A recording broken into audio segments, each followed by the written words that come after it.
¿Empezamos ya? Sí. ¿Empezamos? Vale, pues vamos a empezar el diálogo. Muchas gracias. Yo creo que todo el mundo sabe dónde está, en el itdUPM. Voy a hacer I'm going to make a very, very brief introduction in Spanish and then I will switch to English. Yo soy Jaime Moreno, soy profesor de la UPM, miembro del equipo del ITD y eso. Hay pocas caras que no conozco, alguna, pero yo creo que todos seguramente ubicamos este espacio, ¿no? Un centro que realmente intenta abordar problemas, abordar retos desde una perspectiva diversa, desde una perspectiva interdisciplinar, y eso es lo que hoy vamos a hacer. Así que nada, pues todos y todas súper bienvenidos. Disculpad que la hora es un poquito regular, estas horas del viernes, pero bueno, era cuando podíamos tener a Per aquí.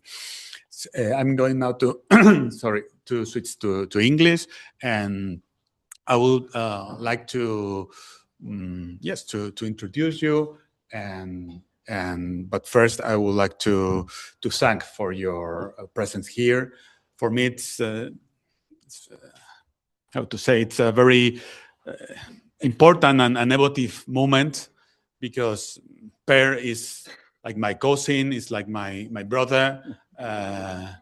We started our relationship through his dog. I started being a friend of his dog, and then we had like a shorter relationship.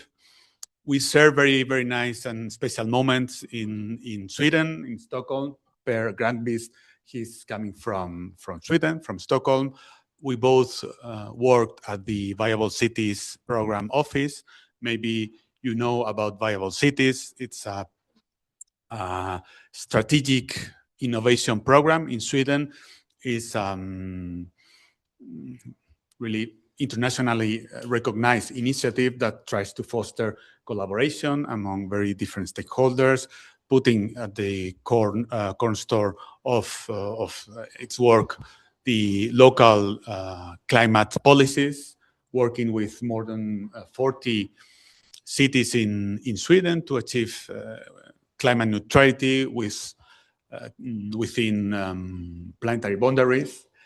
And what we can discuss a little bit more about it later, but it's an initiative that also it's grounded at KTH, at the Royal Institute of Technology, which is also a sibling university from UPM.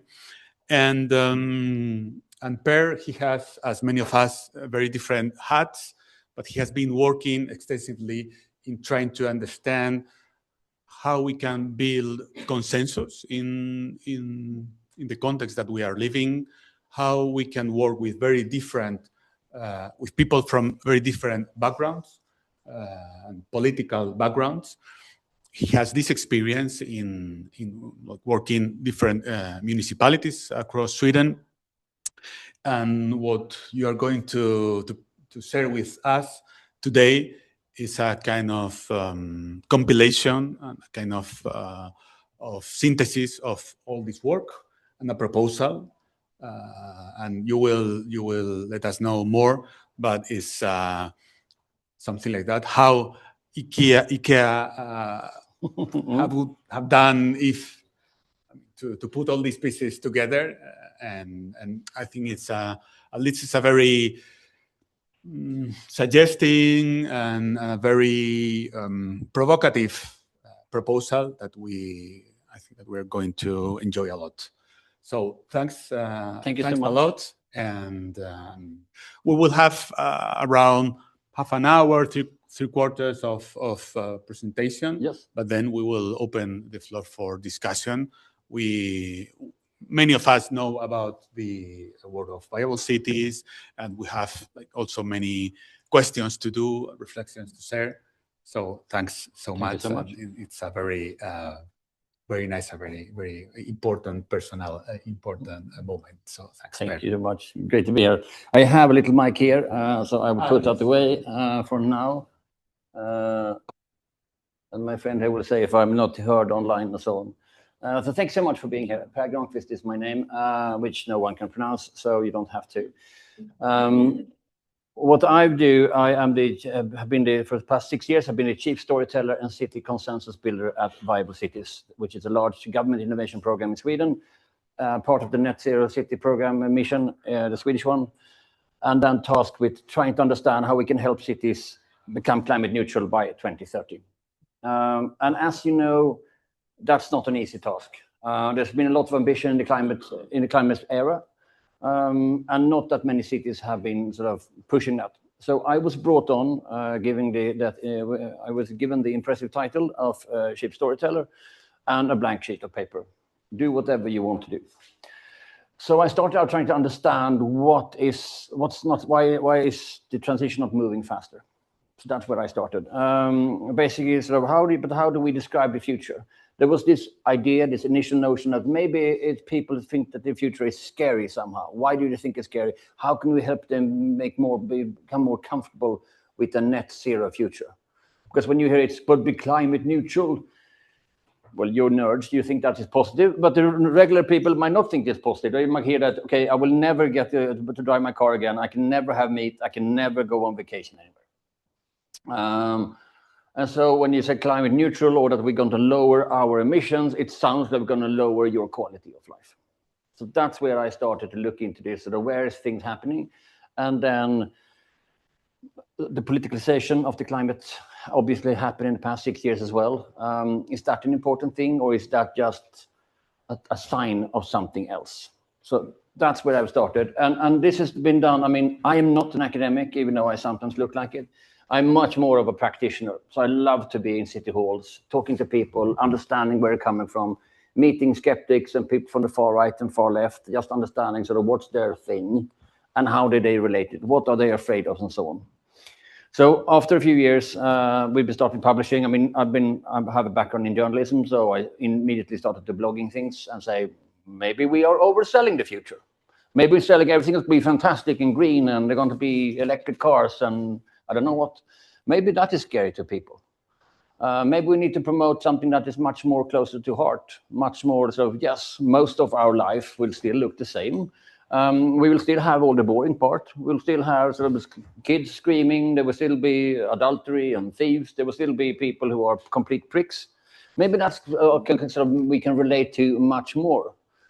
And so I'll get you through that and how that eventually then ended up in trying to understand what is now coined the ambition-action gap. And so this is something that we work on. This will be launched in a couple of weeks, and it is part of the Actionable Consensus Framework, ACF, that I will refer to a lot. That's what I've developed during my time at Viable Cities. We have 10 cities that I've started to do this with. 10 cities part of it. Doing a lot of pilots, because that's when you need to start thinking. So I've done pilots in how do you describe the future? I've done pilots in how do we do a workshop in the best way? I've done pilots in how can we make a framework that would work, or a playbook. Lots of things over these years.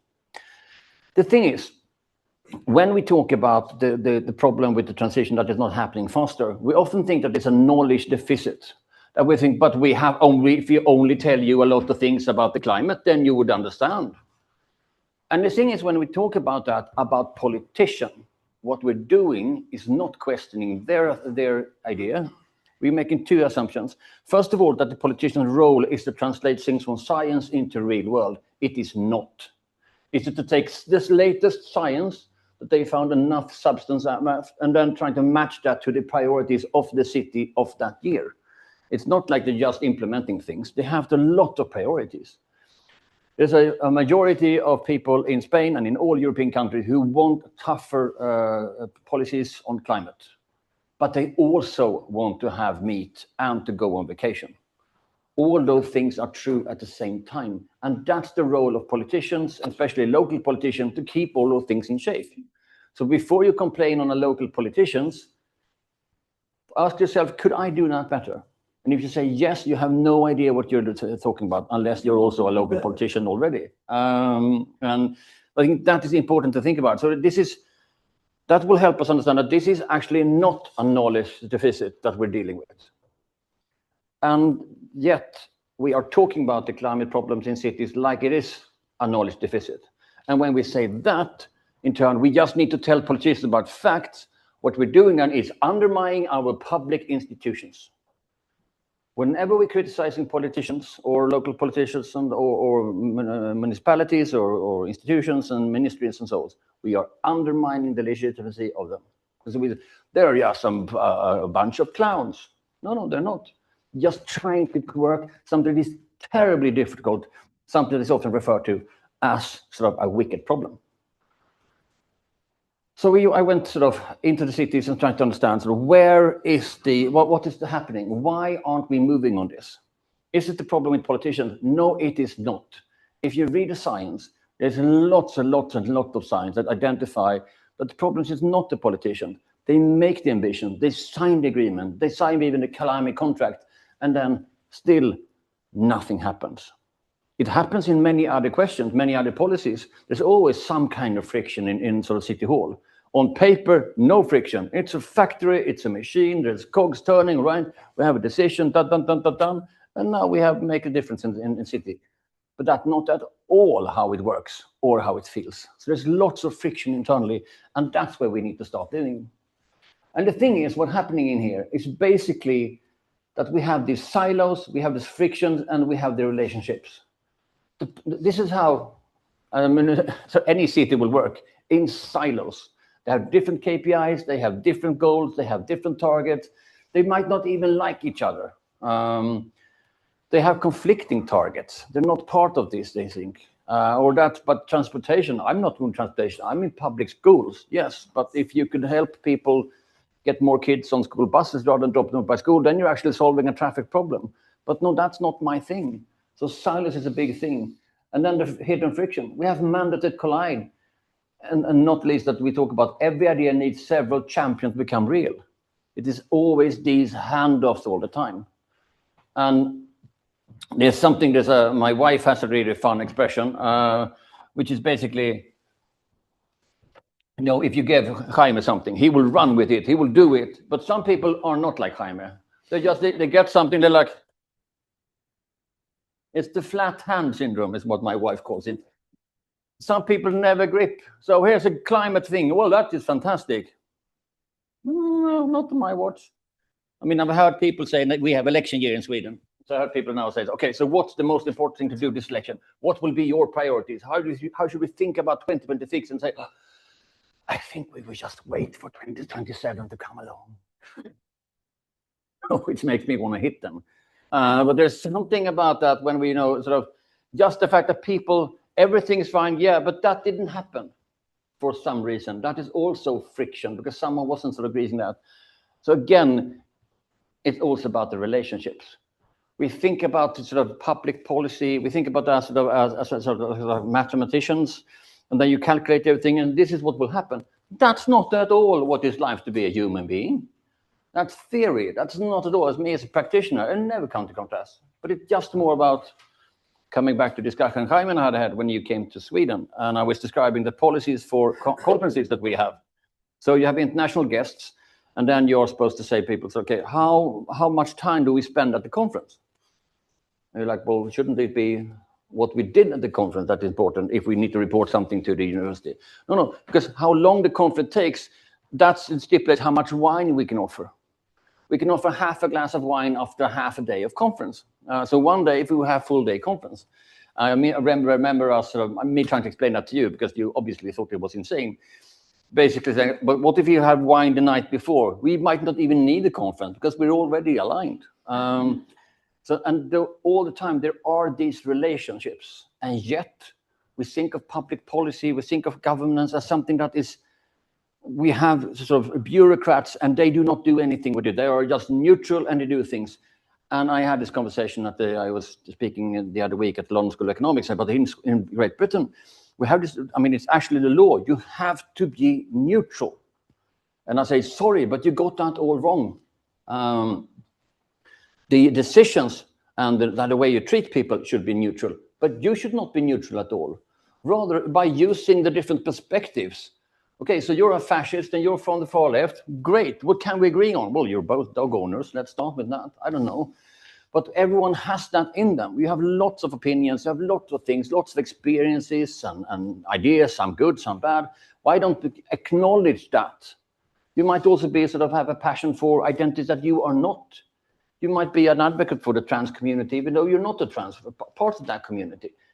And that should also be taken part of it. Otherwise, no, you cannot advocate for someone else because you are not them. That's the classical woke argument, where that gone wrong. So this is why things are not happening. It's not tech, it's not policy. I would argue it's not even talking about sort of political polarization, but it's how we sort of think about these things that make things stuck. And I also should mention that if you're in politics, then there's sort of standard ways of dealing with this. Okay, you're from the right, he's from the left. We know that we have to meet in a room and find some kind of agreement or some policy and plan, and then we make a decision. But that's not at all how it works in cities. Very, very few municipalities have structured processes for when people get stuck or when they disagree. If we are as two people who are employed at the same employer, no problem. Then HR will come and say, okay, you don't agree with her. Let's just make someone in who can talk about it, and this is the policy. But if two apartments fight or they don't do anything, there's no policy for that.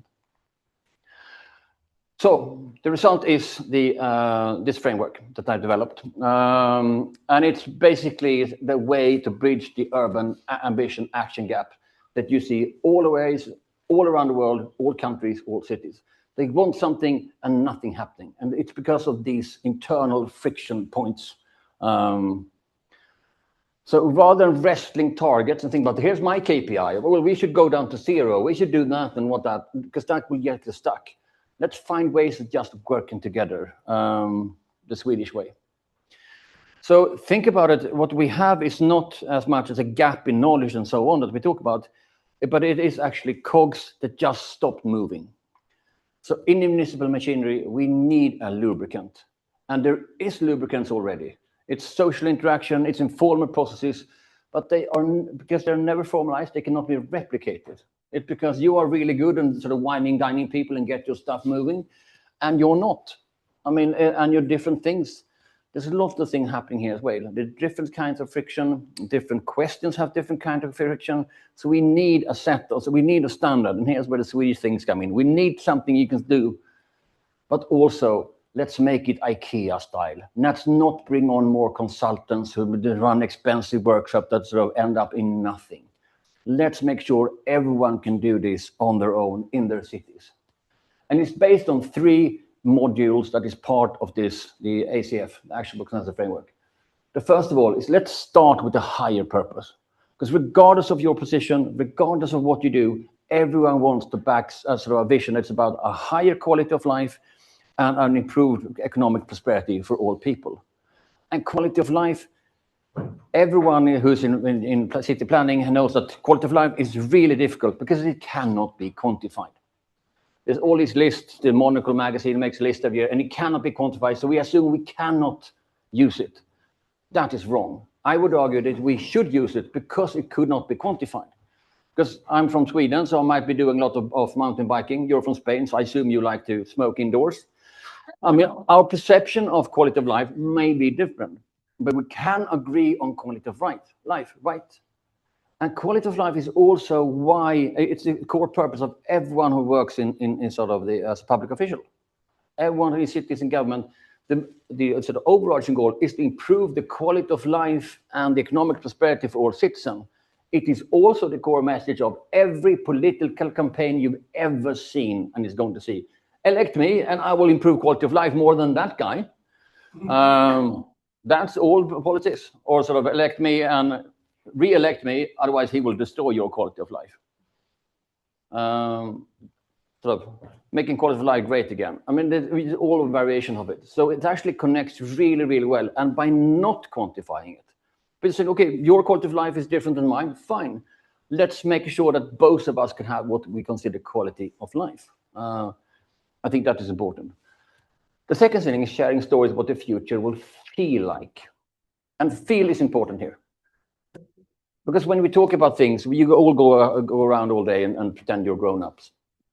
And so you have to sit in meetings and you have and here's charts and things like that. But that's not at all what the future will feel like. So I got this revelation while I was watching the fantastic movie called Wall-E from Pixar Animation Studios with my kids. And if you've seen Wall-E, it's about two robots that fall in love somehow.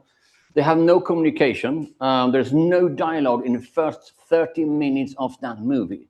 It still gets you to cry. When Eve shuts down and Wall-E drags her, trying to rekindle the relationships, and they watch the sunset, my tears sort of fill up every time.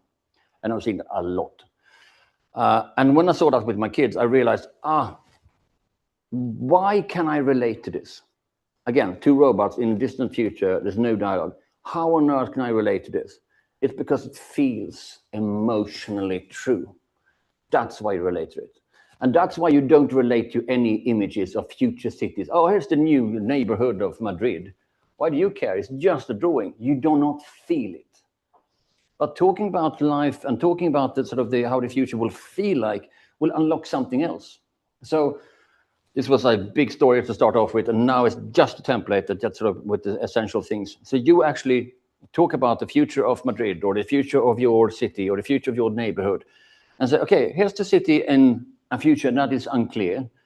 And then here's what that would feel like.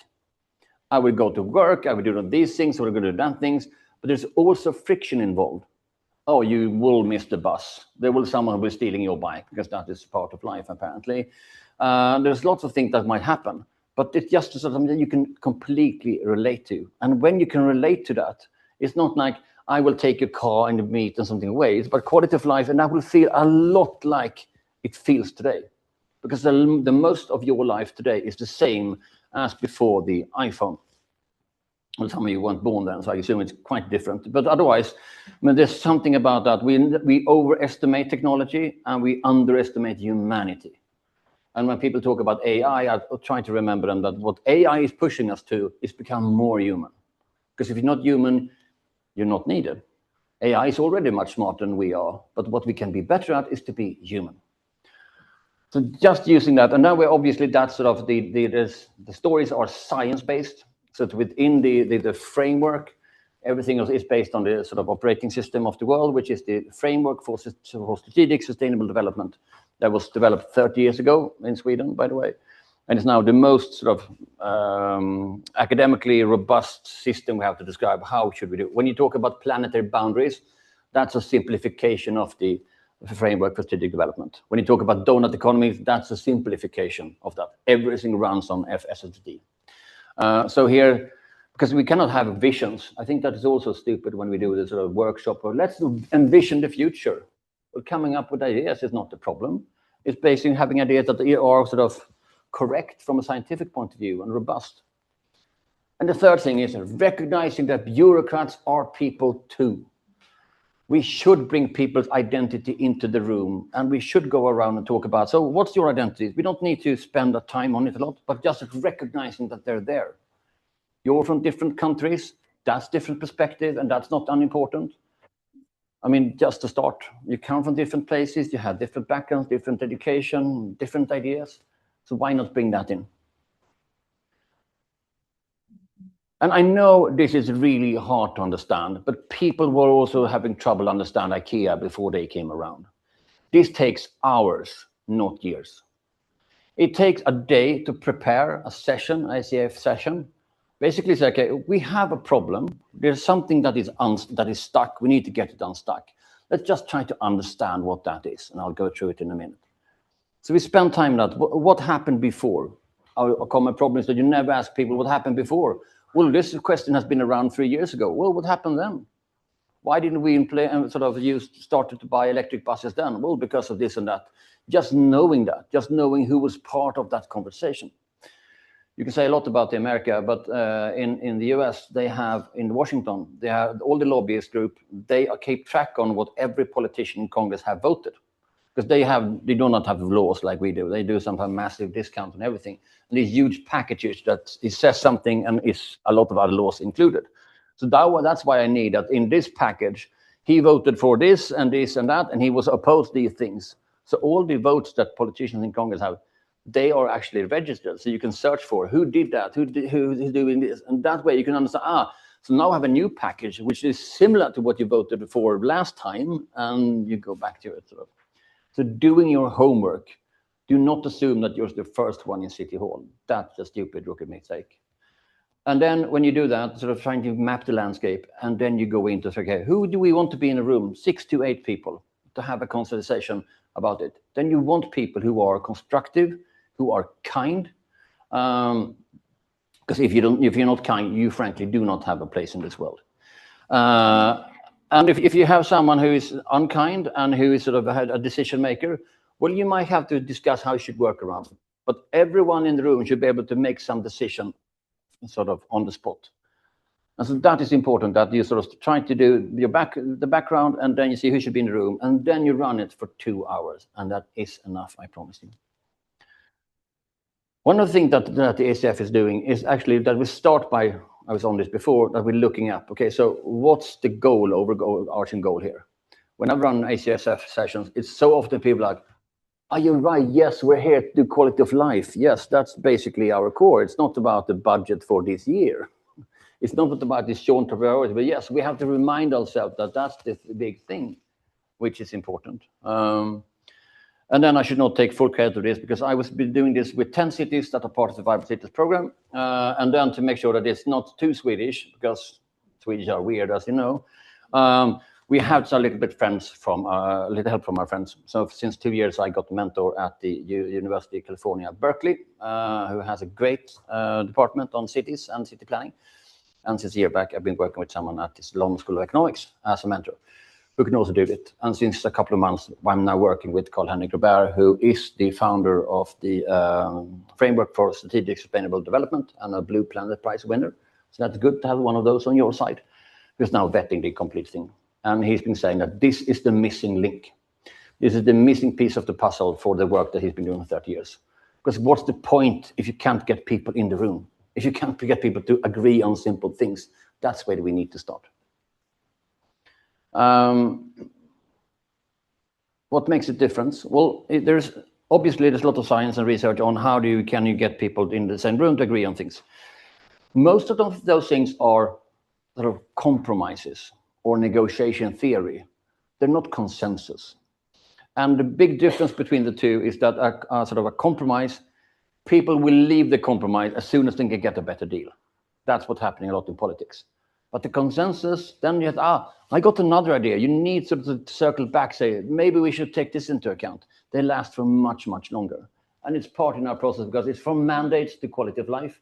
It's from general vision to actually grounded storytelling and that feeling. And then from neutrality to identity. We should embrace that, but not in a stupid way, but just making sure that actually people have a lot of identities. And that's in plural. You're never only one. Because it's the IKEA kitchen coming together here, which is basically what we do. So we have 3 things module that goes into it. It's about integrating identities, engaging storytelling, and unifying core purposes. And when you run a workshop, because we do backcasting in the way of the FSSD things, we actually start from here and go backwards because we're Swedish and a little bit weird. So here is the ACF and what we're trying to do. So this all makes sense once you explain, but I mean, we want to get here. So we have to start with the unifying core purpose. And everyone, a part of the identity, we have a collective perspective and we have an individual perspective. So the individual perspective is improve quality of life, and then a society functioning with the system conditions for sustainability is the collective perspective. And we want to have engaging storytelling and science making. If you look talking to an individual, this is where you need to spend the most time, the emotional connection. You don't care about these other things, but obviously we've been part of a science program and so on, so it needs to be scientifically accurate and locally relevant. Climate change and climate transitions on a global scale is relevant to no one. It feels relevant to no one. It is relevant to everyone, of course, but it feels relevant to no one because you want something that's local. Well, what's happening here in Madrid? That's more important to you than what's happening in Stockholm and vice versa. So it needs to be problems that you talk about that is locally relevant. And when you run a workshop, you start also a lot of the first section is sort of defining the problem. So there's actually a problem here and how it can be related. And then we have the identities. Because what we're actually trying to help people understand, or sort of the sense-making process, is basically people will start with say, well, but will the future have room for what makes life worth living to me? Will I still be able to smoke indoors, you might ask yourself. And then, but does this vision of success feel like a future worth striving for? That's another thing, because yes, but we have science saying this and that. Yes, we have scientists saying all kinds of things all the time. A part of the scientific process is that they also revise and have conflicting things. That's not a problem. But does it feel like worth striving for? Whenever you see 90% of all visions of new developments in cities, they are completely boring and lacking life. But just having a sense of an emotional sense of it, that's something I can relate to as a normal life, because our life might be a little bit boring, and so our stories are a little bit boring. And then we come back to this. In what way does this pass better honor the values I want my work to stand for? So when you do things and you want to work things, obviously you have some values. You just forgot about it because you're too deep into some process and some management thing. So this is the simple process that you run through. This is online. You get all the help. You can also sort of print things out and so on. But first, it's basically to clarify the question involved. What is the problem we're actually trying to solve?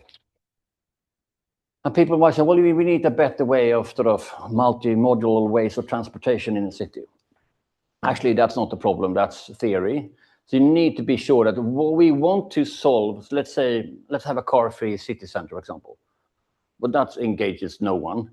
But you've talked about how can we have a living, thriving town square where everyone can come together and the shops can make a decent living. Well, that's something concrete. That's something we can relate to. That's what we want to clarify. We want to be those kind of things. We don't want to be vague, general BS. It needs to be specific. Otherwise, you cannot run a workshop. And then get the right people in the room. And when we invite them, you also specifically invite them, say, I want you in the room because of your capacity as this. And then a couple of weeks later, you start off. There's often a facilitator that is also part of the team. There's no one external involved because of waste of money, and we can do this ourselves. Having someone else build a relationship with you, that's not how it works. And then you might have a sponsor say, oh, this is something I need. I want to be part of this, and I want to be sponsored because I want to hear people's opinion. I want to understand. And if you're a facilitator, it's difficult to do both. The introduction is that there's 6 to 8 people gather in a room, and the facilitator starts by introducing people. Okay, he's she, and goes around. I want them to be in the room for these reasons. They do not get to introduce themselves. And this is because, as all the women in the room know, when someone like me shows up, an introduction will take 20 minutes. And so we'll start with an imbalance where someone says, well, I'm the professor of this and that, which is never important. And then they will go on and go on. But if I want Jaime to be in the room for these specific reasons, and he loves my dog, that's a great reason, I don't know. But that's just sort of leveling the field. And then we're directly moving to sort of, here's the core purpose. We are here for this. It's about improving quality of life and economic prosperity. And when I say this, what do you reflect? And then people start by reflecting on that, nothing else. Then I will do the scenario day in the future. That takes 3 minutes, basically, or we can do a film. There's a couple of those as well. So we basically, here's a story of what the future will feel like in a not too distant future, near future scenario. So how does that make you feel? What does that make you think about? And people start reflecting on that.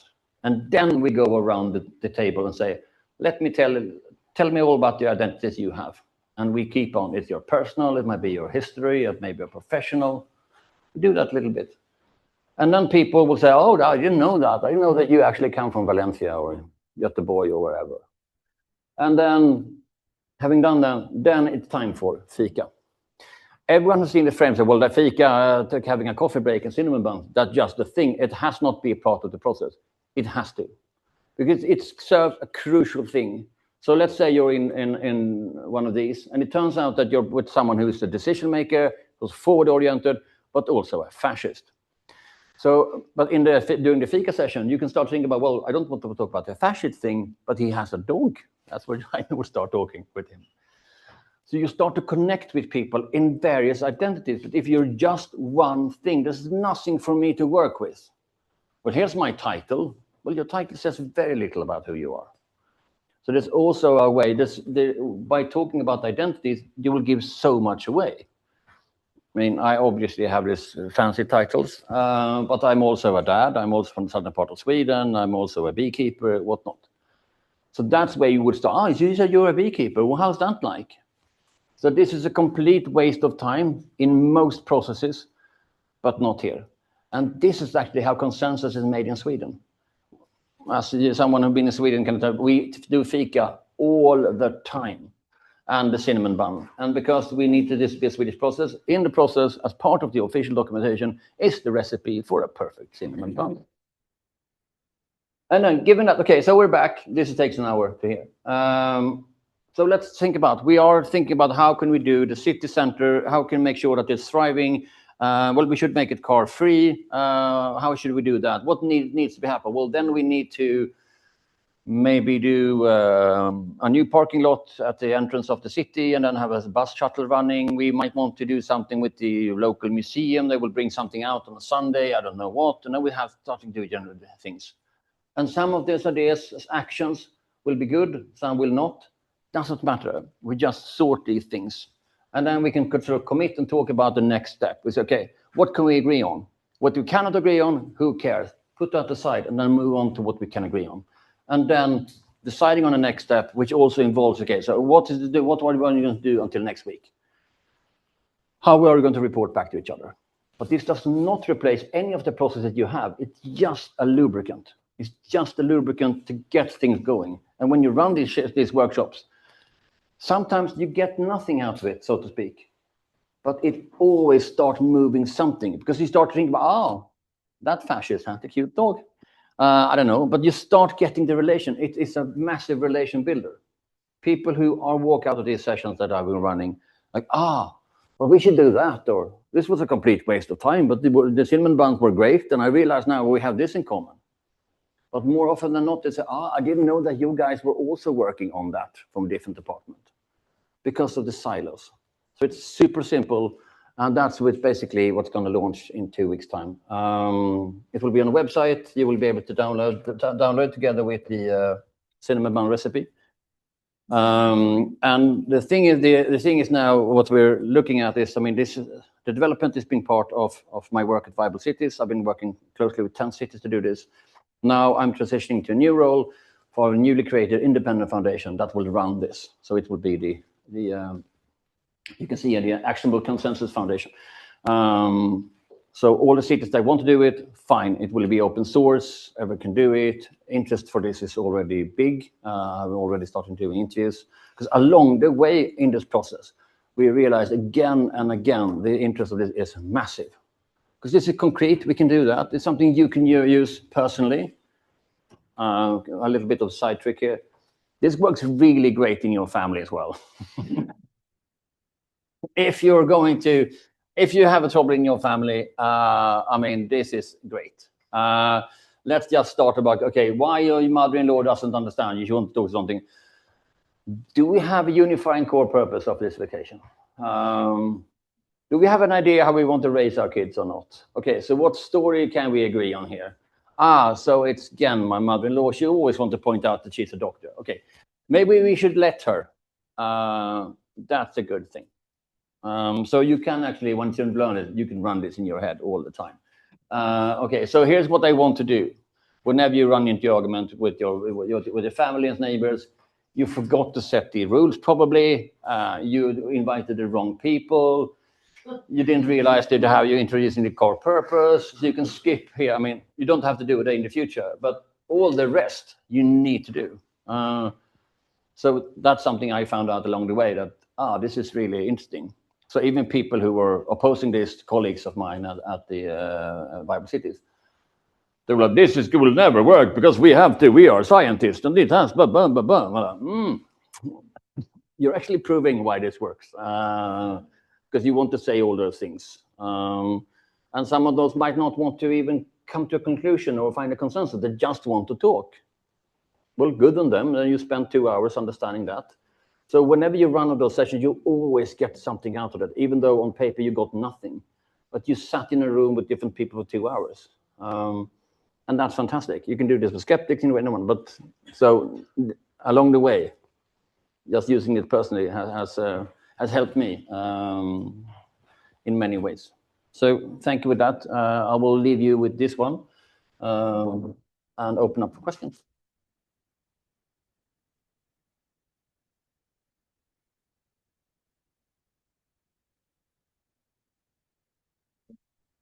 Thanks so much. I think we are all really inspired and excited to the conversation, to the next steps. You can oppose to. You can say, this is nothing. It will never work in Spain. We will see. We will see. But somehow this is provocative because it's kind of make it yourself, and we are trying to be conveners, trying to be the experts. So this is something that can be also polemic for us, but it's so great. So we're going to start the conversation. Remember the rules. We don't have to compete with Per. He's very smart and very persuasive, and we want to do better. But just more or less specific questions or insights. And yes, we can start. Maybe we can take 2 or 3 and then make a couple of rounds. And if you want to, well, we know each other, but briefly for him, briefly introduce yourself. Hi, my name is Christine. I work here at the ITD. And thanks so much for your contribution, not only for the lecture, but for the framework that it's very inspiring. And just a small comment that sometimes I feel like we are going through a new age of enlightenment where we integrate emotions and relationships instead of just knowledge and isolation. And so I think it's very inspiring. But I do have a concrete question because some things that are there, they might seem easy to seeing there, but it's very hard to apply. And one of them that caught my attention was about like, how can you turn an abstract vision or a purpose that when you started was like clarifying purpose or sometimes people don't even, it's even hard like to clarify the purpose. So how do you turn that in what I think you mentioned a concrete evidence-based story. So even if you could give an example of a difference and how would a kind of story like this look like? I can. I think that is one of the interesting things about the framework in the sense that in that part of the framework, we are deliberately vague and broad. We talk about the vague concept like quality of life or improved economic prosperity. And I would argue that we should not sort of define that too much because we get people's reflection on it. The thing is when you run the workshop, you never ask people, so what do you think about this definition? We don't care. It's about what do you reflect on that? So what's your reflections on it? And that becomes something. So it's a way of getting people to contribute and to sort of keep their eye on the big things, so to speak. And the stories when we tell them is a story that says, okay, here's a day in the city. You wake up and you go to get the bread in the morning, and then you get to the bus, and this is happening here, and then you get to work. So it's fairly boring, to be honest. But it's something that you can relate to. It's a lot of things that are happening during the day, and you're like, okay, so what's the thing here? It takes 3-4 minutes to read out loud. And the kicker is, of course, well, all this has been part within these sort of system conditions that everything is climate neutral, and it shows you that you can have a good life within planetary boundaries, if you will, without sort of explicitly saying so. So in that part, we want to be vague. We get into people start to reflect on things, and that's a way of getting people to open up without saying, now we have to open up. And then you get into the identities, which is personal, but it becomes less personal because you decide what kind of identities you want to share. And then people share all kinds of things. And then when we get into, okay, so now we want to sort of, we open up, say, here's the question we want to talk about today. the participant got that question a couple of weeks before. They understand why they are there. They understand the goal. And then after fika, we talk about it. Okay, so how can we solve this? And then you can get people to but maybe, because I know that you said that you were an engineer from start, so maybe you had that, or you worked from that company who had this restaurant at the town square. So what's that actually like? So you get the conversation going, that's when you get specific. So you want to be, I think, generally speaking, and that's a rule of life for me, you want to be on the overarching, strategic, visionary, a little bit vague, or you want to be super specific, but you do not want to get stuck in the middle. And too many people are stuck in the middle and sort of general, vague ideas that could be. But don't do that. Be up here if you know why you're doing it, and then be specific.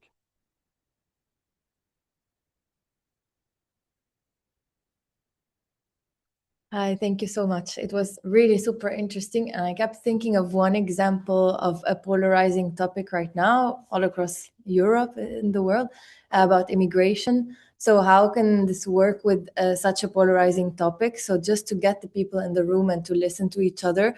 Sometimes, like when you identify the quality of life, some people say, well, my quality of life is without these people in this country.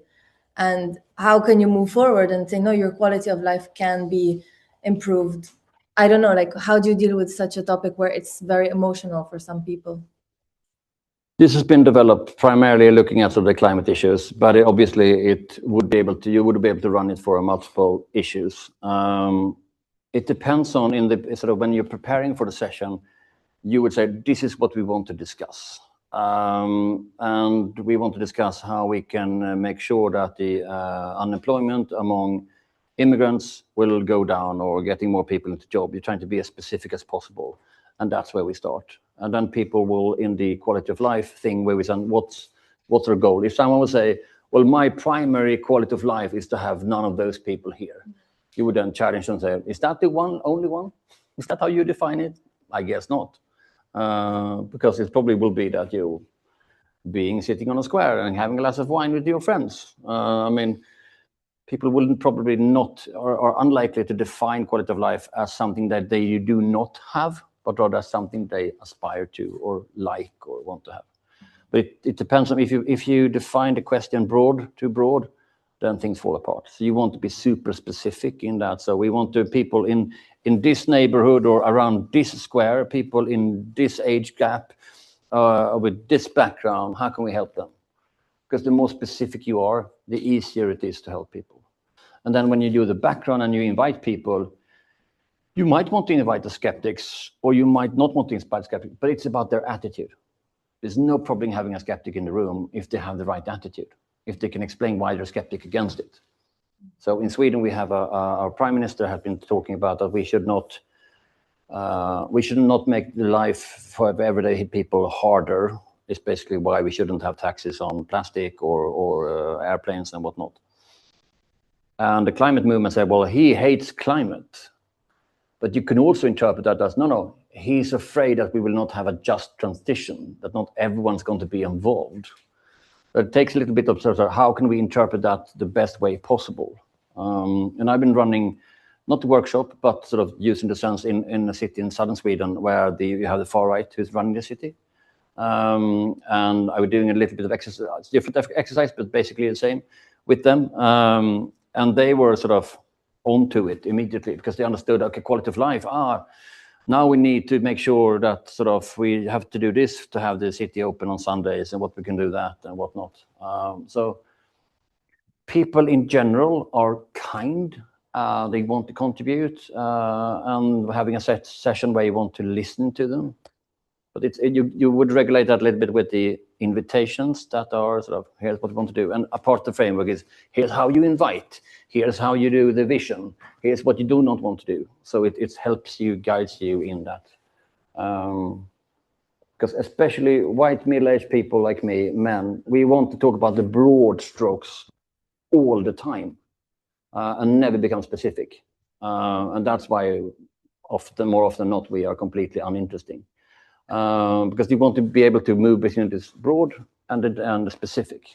And that's why. But sometimes you, as a facilitator, you're like, okay, we heard your point, something else you find quality of life, just asking that again and you will be on track.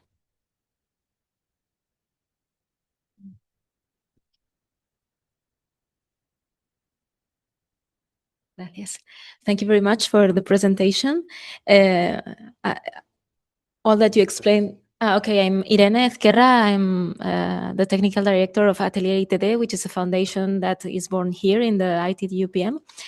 And in my research, I've been talking of things that resonate a lot with your presentation, because I identified a gap of efforts in building the collaboration capabilities that will possibly make change possible, no, in climate action and other things.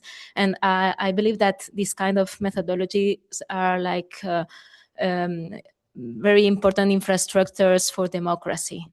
And but I have two questions or two comments. One of my questions is who or which organizations have the legitimacy to convene for this kind of discussions?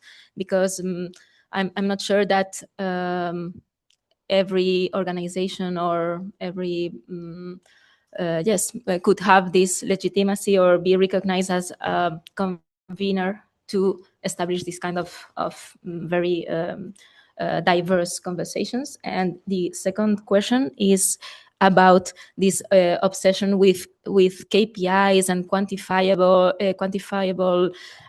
results of collaboration, which we are also discussing a lot in our projects, because we have a lot of clients or collaborators that need this kind of KPIs and quantifiable results in our reports and so on. And how do you do to explain the importance of doing this? Because if we don't, we won't have these quantifiable results later.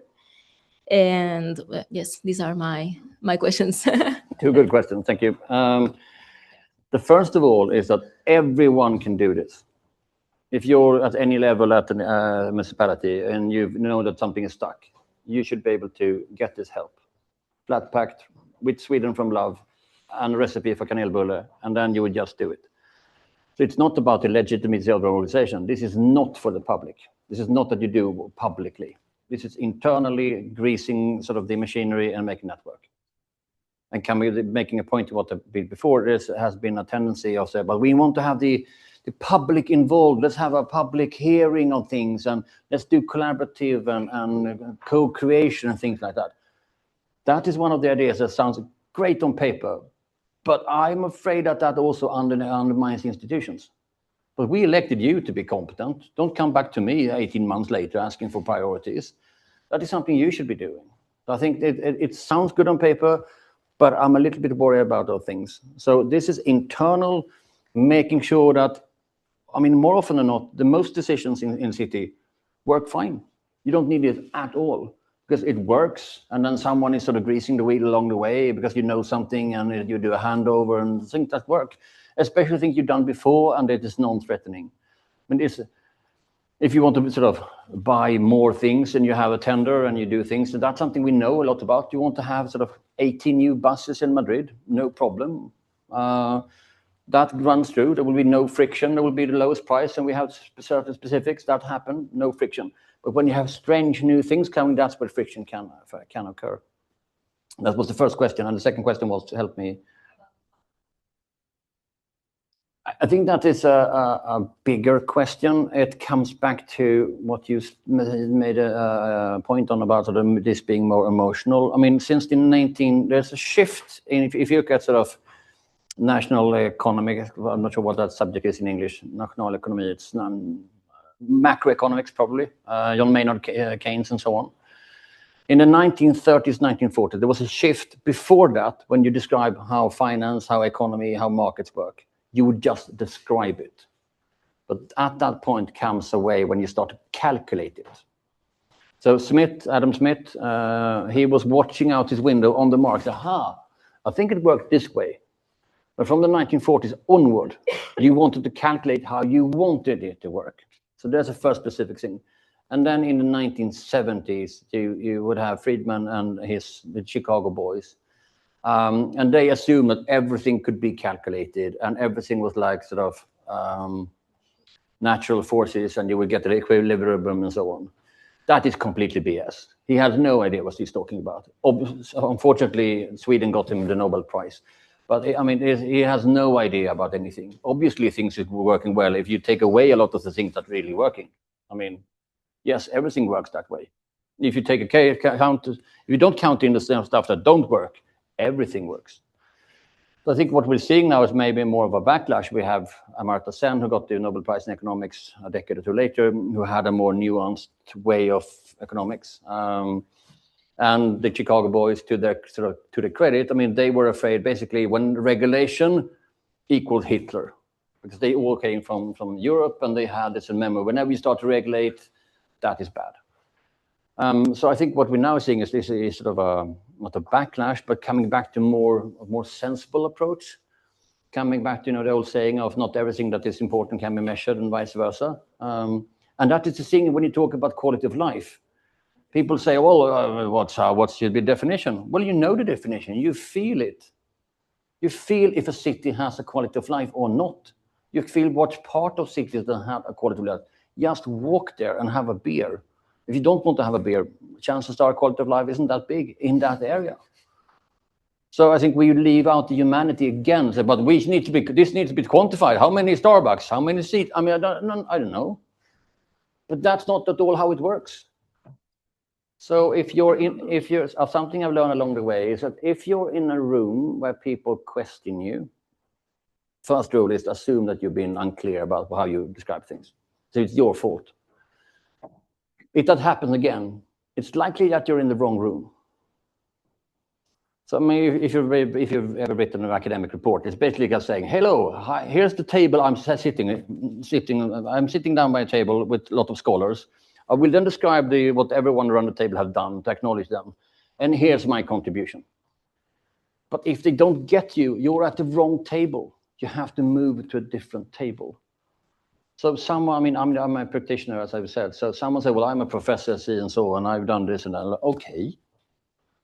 Means zero to me. But what have you done? What have you done in cities? Or have you been thinking? I mean, that could be a good that. It's not I'm not bashing on academics as such. But what have you done? And also, if you get someone who is professor or academic, something like, well, I know a lot I'm an academic and I have ideas about this. Then you have to ask yourself, okay, so what's your speciality? Because if you're a researcher, it means zero if you're in the wrong field. It's like asking a cardiologist the doctor deals with the heart about cancer. They know zero. You can just as well ask your hairdresser. So I think a lot of stuff is that who is asking the question? How should we frame it? How do we have the right people? I mean, if people, there will be people and have been people criticizing the Actionable Consensus Framework. And by doing so often, I find that they are reinforcing what the framework says, the importance of identity and how they want to do things. I always have people say that I was completely wrong, and I was. So it's not about that. But sometimes you get, who is criticizing me? Do you know anything about this? Or is this just an opinion? So I think we have to be more careful about that. And someone said, well, we have facts. I have facts about climate. Okay, I have other facts about climate. And then we get to nowhere. And that's why facts do not work at all when it comes to climate. That's why if you're a climate activist, well, here's some facts. Well, here's some other facts. We're at zero. But if you ask yourself, how does this make you feel? Well, you're a biker, and I just told you a story about how it will feel. How does that make you feel? Do you feel that you can be your biker in the future as well? Yeah, it can be, and we can talk about that. So actually pushing people to the personal and the feelings help us more, because it makes us more human.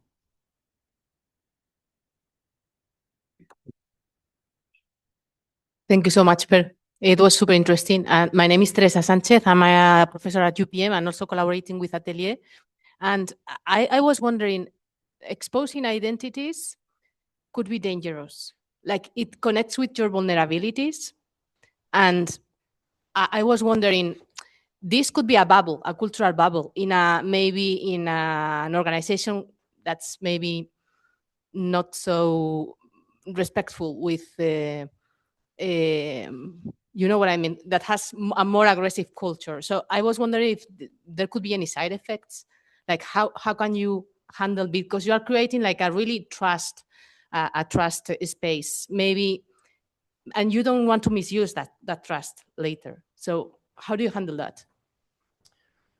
I think it sort of handles itself in this way that if you do in the first two steps where we have to define the issue, clarify the question, and get the right people in the room. I mean, you know who of your colleagues that are competent and not competent, who are kind and not kind, and who are completely threatened all the time and not. You want people who are so sure and kind and soft. Those are the ones you want in the room. So that's the first screening. And then when you invite people, so I want to invite you. So I say, I think I want you to be in the room because of these things you have done. In order to say that, I need to be done my research. And so you will probably be flattered. And if you're sort of someone who's make constant trouble, you would not be invited. And when you're in that conversation, when we get here to exploring diverse identities, as a facilitator, you can start, but generally speaking, you go around the room once, around the table once or twice, and people say, "Well, I'm also a gardener." I mean, if you are a fascist and you don't want to say it, fine. We're not exposing anyone, because people will say something of their identities that is important to them, and sometimes people will say sort of complete bland. Well, I am a man. All right, let's start with that. I am sort of middle-aged. Well, is that your identity? Fine. And by not revealing, they would reveal a lot. So there's something to that. You should never force people into this. So you have to, let's talk a lot about your sexuality. That's not happening here at all. But it's something about, so you get that trust, especially when you start, what's quality of life for you? And then you also might, this is your colleagues. You probably like each other, but you probably know something about them. Jaime would ask me to talk about my dog, probably. That's quality of life for me. And then we get into that sort of. So I think it's sort of self-regulating because the way that you start the conversation, initiate it. You see that we have a lot of questions, and we still have some minutes, but we'll finish more or less. Hi. 15 minutes. 15? Yes, I will try to be brief. Hi, I'm Cecilia. I'm an independent consultant and a former member of itdUPM. And I understand that this framework is built on your experience as a practitioner. So I really would like to hear, if it's possible, an example of a real example, maybe a situation or a municipality. Where did you make all this step? Who work on them? How many times they made these reunions or things like that? It is possible? Thank you. So there's been development going on for a few years together with cities, and because of the sort of participatory action research things, I mean, you go in there and you start talking to people and trying to understand it. And so we've done bits and pieces of it along the way, and now it's sort of the complete full picture is here. We've done the pilot testing in cities and so on, and what they've been reporting back on has been mainly, do you feel this is working? Have you done that? So we do not have at this point a full documentation of here's what is working, here's what's not working, but this is based on how many of the smaller pilots we've done during the years. So a few of the things that I can sort of tell you, I mean, in, for example, the city of Malmö, we ran an early experiment of this, and they were trying to sort of, how can we change the way we talk about the climate here? And we did some very ambitious sort of stories in Malmö, to story a day in the life of someone. We got people from different departments in the same room, and they were like, I now understand that we are working towards the same goal. It's one of the main outcomes. I mean, we had, as you were hearing, it was not as specific as this is now. We did not say that this needs to be super specific at point. How should we just talk differently about this? And one of the key takeaways was that they were absolutely felt like, okay, now I suddenly understand that every department is actually working towards the same goal. That hadn't sort of really struck them before. And the other thing was that we should change all our communication to our citizens. We should not talk about, here's what you should do to the climate, but rather saying, thank you for doing this to help lower our emissions. Thank you for eating that extra falafel at night, or thank you for doing this, thank you for doing that. So that turned into a communication piece that they did in Malmö, and other cities have copied. So it changed the way they started to think about it. So in that way, it was a fairly loose from start and didn't result sort of in anything concrete and specific. We did not solve a problem that way, but it changed the way they sort of understood how they should talk to the citizens, rather be prescriptive. We need to do this. You need to turn off the light, whatnot, to something that is, this is good, this is fun, this is helping you. So that was the sort of an outcome of that.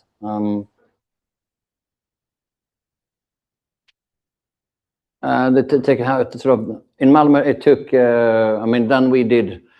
At that point, we were very ambitious, so we actually did. We sent out the photographs and we did the stories. So that took a couple of days for each story, like a mini documentary. And now it's just a written one. But then it's preparation.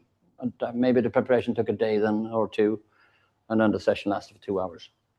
So it's really, I mean, it says in the framework how long you should spend on things, but with 6 to 8 people, it gets you going. And the thing is, since you have the sort of instruction manual, you can always blame the Swede. Oh, it says we have to move on now. We have to do that. Sometimes you do not, because you have lots about. You need to. There's lots about your perspectives that you want to share and talk about. All right, go on, have some more fika, and we'll talk about it. And maybe we need to get back another time. But the ideal and what's possible is to do it quickly. The problem we run into in some of the pilots is that people do not believe they can do it quickly, which is interesting. It sounds completely unreasonable. But we've had consultants here for years. Why haven't they done it? How can you do it in a couple of hours?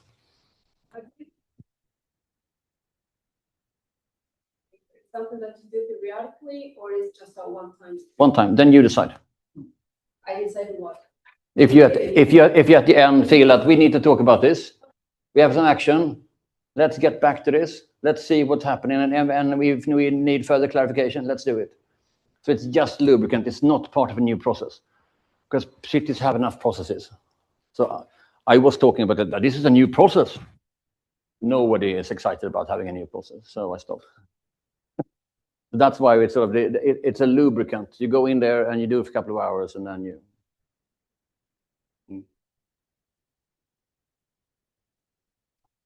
Any more comments, questions? See? No?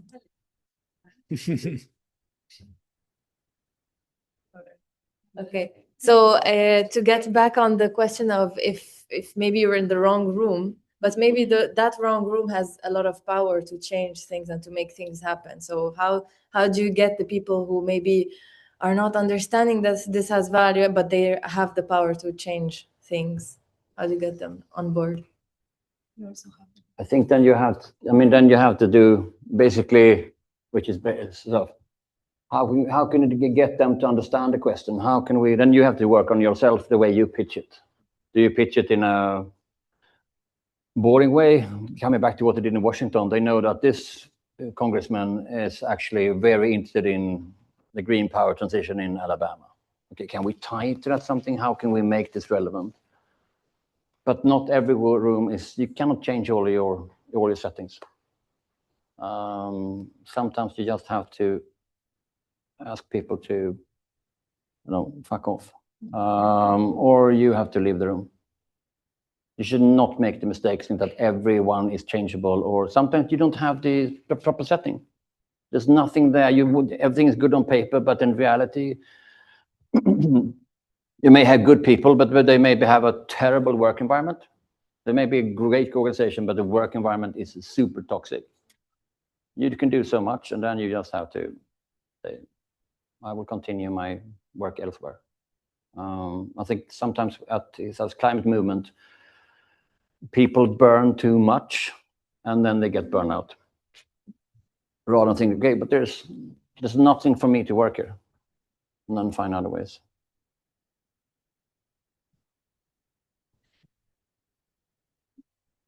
Hi, I'm Maria here from ITD. I work in an alliance for decarbonizing industry. So it's private sector. And I was wondering if you've thought about applying something like this to other, when the subject, the actor that has to do things or to change, in our case, is industry, but there are a lot of other actors involved. Do you think this could apply, or anything that we should bear in mind when applying it in another context? I learned that from someone, that when you launch something like this, you should make it as narrow and tight and specific as possible. Ideally, I should say, this only works in Sweden on Tuesdays. Because then you say, maybe we should try it on a Wednesday, and then it would work. But if you say it will work everywhere all the time, you lose credibility. I mean, the biggest hurdle for the framework, especially when I said this takes a couple of hours, nothing more.